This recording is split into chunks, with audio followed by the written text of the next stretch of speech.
नमस्कार, आप देख रहे हैं YAS न्यूज। प्रधानमंत्री मोदी के इलेक्शन कैंपेन के बाद मंदिर में साधना करने पर इंडी गठबंधन के शोर मचाने पर लोक जनशक्ति पार्टी के उत्तर प्रदेश के सचिव मोहम्मद अजीम का बड़ा बयान। विपक्षियों को दिया तगड़ा जवाब। देखिए क्या कहा इस मामले में। नाम मोहम्मद अजीम है। मैं उत्तर प्रदेश सचिव हूँ लोक जनशक्ति पार्टी रामविलास से और हम एनडीए के सपोर्टर हैं।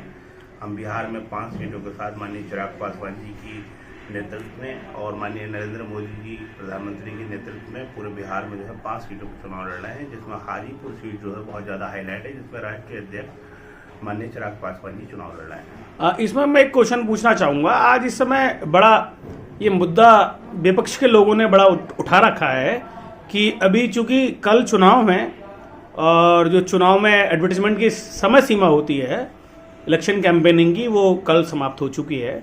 आज प्रधानमंत्री मोदी साधना के लिए गए हुए एक मंदिर में, लेकिन उस चीज़ को लेकर बड़ा हाईलाइट उठा रखा है ये मुद्दा विपक्ष के लोगों ने कि ये गलत है।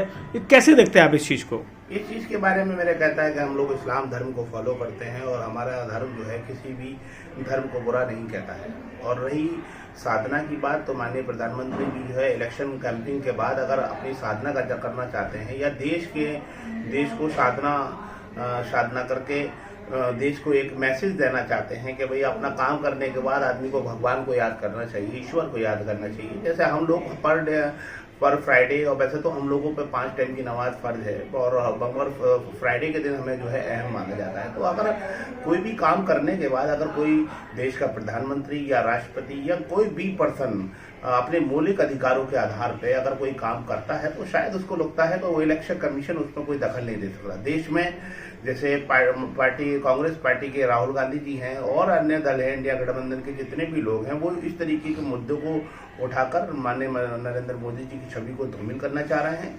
और अगर वो मुस्लिम समाज, ऐसा नहीं है कि पूरे देश में जो है सारे लोग ही हिंदू समाज के ही लोग वोट करते हैं, मुस्लिम समाज के भी लोगों ने काफ़ी वोट किया है और काफ़ी सपोर्ट किया है। अब रही 4 जून की बात, तो 4 जून में जिस तरीके से परिणाम आएंगे उसके आधार पर सरकार का गठन होगा। और एक मुद्दा और भी है कि देश के अंदर जिस तरीके से इंडिया गठबंधन के लोगों ने अपने बारे में ये प्रेजेंट कर दिया है कि भाई हम लोग सरकार बना रहे हैं, तो झूठी अफवाह फैलाने से ये साबित नहीं होता है। अपनी बातों को कहकर अपने वादों को प्रेजेंट कर देश के जनता से वोट लेने का जो है हर पार्टी को अधिकार है। और माननीय नरेंद्र मोदी जी अगर इस वक्त कन्याकुमारी से साधना कर रहे हैं तो मुझे लगता है वो अपने धर्म के हिसाब से ठीक है। और हर ईसाई धर्म का अगर कोई पर्सन है तो ईसाई धर्म के हिसाब से ईश्वर को मनाने के लिए कोशिश करता है। मुस्लिम धर्म का आदमी है तो उसमें नमाज पढ़ता है और खिदमत करता है लोगों की। तो ये है कि मौलिक अधिकार है, अपने आदमी के एक अपने मौलिक अधिकार है। मौलिक अधिकारों के हिसाब से अगर कोई आदमी अपना काम कर रहा है तो कोई परेशानी नहीं। इलेक्शन कमीशन उसमें क्या दखल कर रहे हैं? तो आप क्या देखते हैं इस बार, क्योंकि 4 तारीख को चुनाव ओपन हो रहे हैं और इलेक्शन, तो आप किस बार देखते हैं एनडीए की ओर जा रहा है या एनडीए की सरकार बन पाएगी? जो इंडिया गठबंधन कह रही है कि इंडिया के चुनाव इस बार जो है कांग्रेस की सरकार आ रही है, गठबंधन की सरकार आ रही है, तो क्या कहेंगे इस बारे में? इंडिया गठबंधन जो है सिर्फ हवा का गुब्बारा है और हवा के गुब्बारे की तरह से लोग बर्बाद कर रहे हैं, लोगों को धूमिल कर रहे हैं, लोगों के साथ धोखा कर रहे हैं, छल कर रहे हैं। कांग्रेस ने उत्तर प्रदेश में कोई काम नहीं किया है, जिसकी वजह से कांग्रेस के लोगों को, कांग्रेस की पार्टी के ऊपर से मुस्लिम समाज का और भी समाज का लोगों का विश्वास उठ गया, जिसकी वजह से आज वो है बुरी तरीके से हार है। एक नेशनल पार्टी अगर छोटे दलों के साथ मिलकर अपनी पार्टी का प्रचार प्रसार करे तो उससे साबित होता है, प्रेजेंट होता है कि देश में उसकी क्या हालत है। अगर उत्तर प्रदेश में आपको राजनीति अगर करनी है तो आप प्रॉपर राजनीति करें, लोगों से जो वादा किया है वो निभाएं। आपने धोखा किया है मुस्लिम समाज के साथ। मैं मुस्लिम समाज से हूं तो मैं मुस्लिम समाज की ज्यादा बात करूंगा, क्योंकि हर समाज अपनी बात करता है। मुस्लिम समाज के साथ टोटल धोखा किया है, फरेब किया है। माननीय पूर्व मुख्यमंत्री मायावती जी ने दलित समाज और मुस्लिम समाज को फॉलो करके सरकार बनाई।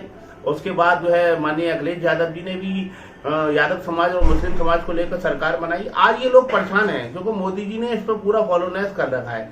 देश के सारे आदमियों को समान नागरिक, समान अधिकार के रूप में देखते हैं।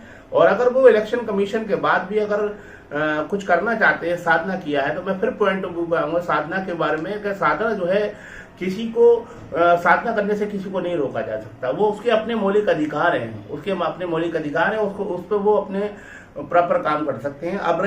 अभी मैंने इस चैनल के माध्यम से देखा गया 3000 लोगों को मतलब पुलिसकर्मी वहां लगे हुए हैं और वहां पे होटल व्यवस्था बहुत खराब है और तो पर्यटन नहीं आ सकता। तो देश के प्रधानमंत्री अगर साधना करते हैं कहीं तो इतनी सुरक्षा तो बनती है।